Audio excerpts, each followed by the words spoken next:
फिर कहाँ जा रही हो तुम? आपको फिर से एक ही बात सुनानी पड़ेगी क्या?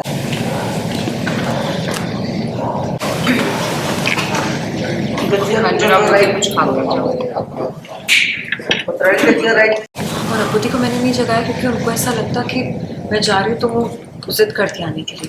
वाह, मुझे कुछ समझ नहीं आ रहा।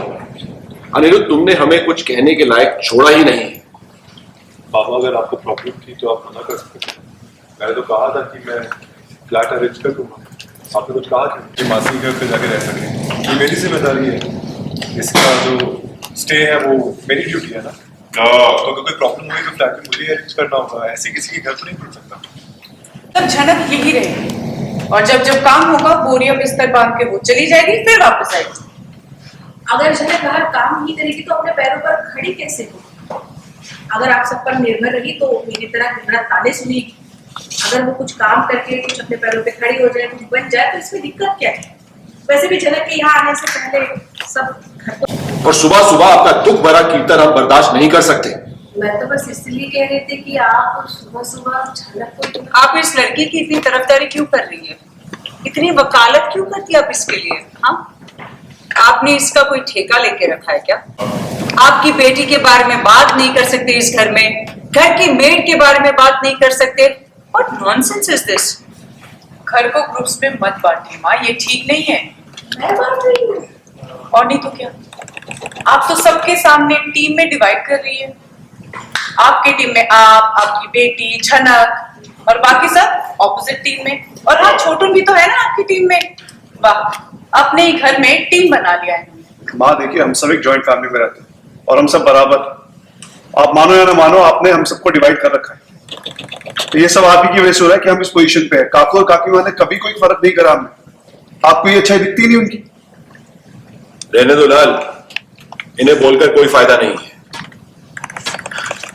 आप जब बॉडी, एक बात और, जब मेरा बेटा मुझसे बात कर रहा हो ना, तो आप बीच में बोला मत कीजिए। आप जब अपने बेटे के बारे में बात कर रहे थे तब मैंने कुछ नहीं कहा। आप जब झनक के बारे में बात की तब मैंने... कौन है इसकी? पहले से जानती थी क्या इस लड़की को? और अगर हम अपने बेटे से बात कर रहे हैं तो इस लड़की के बारे में बात तो उठेगी ही, क्योंकि अनी इसे यहाँ पर लेकर आया था। और अगर हम इससे सवाल कर रहे तो आप बीच में क्यों बोल रही है? आप क्यों तरफदारी कर रही है इसकी? और बॉडी, अगर आपको इसकी इतनी ही परवाह है तो इसकी जिम्मेदारी क्यों नहीं ले लेती आप? आप खुद अपनी गलतियों की वजह से सुनती रहती है।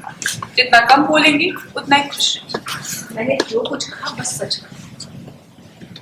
बड़मा प्लीज, आप मेरे बारे में बात मत कीजिए, लोग नहीं समझेंगे।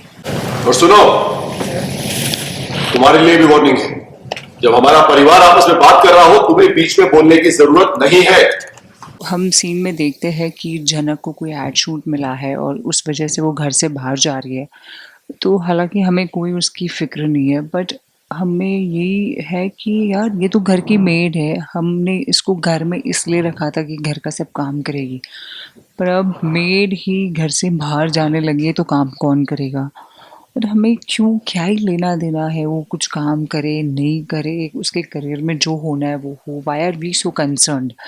तो बस इसी वजह से हम फिर इरिटेटेड है और अनिरुद्ध कुछ एक्स्ट्रा ही करता है उसके लिए। आई मीन कहीं ना कहीं समवेयर ऐसा लगता है कि ये ज़बरदस्ती शादी करवाना धोखे से is not right, like as a person for me. But Tanuja हालांकि बेटे के प्यार में पागल है और वो चाहती है लड़की कैसे भी करके इस घर से चली जाए। तो वो चाहती है कि चलो जैसे तैसे कुछ भी हो जाए, धोखे से ही इसकी शादी हो जाए। एंड जब अनिरुद्ध को पता चलता है कि हम सब इतना फेक कर रहे थे, एंड वो जब बताता है कि पुलिस कंप्लेन हो सकती है, ये सारी चीज़ें हो सकती है, तब जाके हमें भी थोड़ा एक कहीं ना कहीं डर तो लगेगा ना कि अगर ऐसा कुछ हो गया तो वाकई में क्या हो जाएगा हमारा। तो ऑब्वियसली देन फिर हम हार जाते हैं और हम केबल गिरती टीआरपी। तो अब हम इस गेम में है तो हमको ये रेस में अगर हम है तो हमें चलते रहना पड़ेगा। But I think more than the TRP, आपके शो में क्या कंटेंट है, क्या आप दिखा रहे हो, आपकी स्टोरी लाइन क्या है, वो सबसे ज़्यादा इम्पॉर्टेंट है। और हमारे मेकर्स, हमारे राइटर्स बहुत कोशिश करते हैं कि हम बेस्ट दें हमारे शो में, एंड जो आता है हम वैसे ही परफॉर्म करते हैं। Thank you.